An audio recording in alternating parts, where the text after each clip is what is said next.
శివకేశవులకి ఎంతో ప్రీతికరమైన కార్తీక మాసంలో దేవాలయాల్లో ధ్వజస్తంభానికి ఆకాశదీపం వేళ్లాడదీస్తుంటారు. చిన్న చిన్న రంధ్రాలు చేయబడిన ఓ గుండ్రని ఇత్తడి పాత్రలో నూనె పోసి ఈ దీపాన్ని వెలిగిస్తారు. తాడు సాయంతో ఈ పాత్రను పైకి పంపించి ధ్వజస్తంభం పైభాగాన వేలాడదీస్తారు. అందుకే దీనిని ఆకాశదీపమని పిలుస్తారు. కార్తీక మాసంలో పితృదేవతలంతా ఆకాశ మార్గాన తమ తమ లోకాలకు ప్రయాణిస్తారని, ఈ ఆకాశదీపం వారికి మార్గాన్ని చూపుతుందని కార్తీక పురాణం చెబుతోంది. శివకేశవుల తేజస్సుతో ఈ దీపం సమాజంలో అజ్ఞానపు చీకట్లను తొలగించి ప్రపంచానికి వెలుగునిస్తుందని నమ్ముతారు. ఆకాశదీపం వెలిగించిన, దీపంలో నూనె పోసిన, ఈ దీపాన్ని దర్శించుకుని నమస్కరించుకున్న పుణ్య ప్రాప్తి కలుగుతుంది. మనలోని అవివేకాలు తొలగిపోతాయి.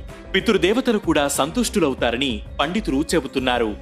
దేవాలయాల్లోనే కాకుండా ఇంట్లో కూడా ఆకాశదీపం వెలిగించవచ్చు. ఒక కర్రకు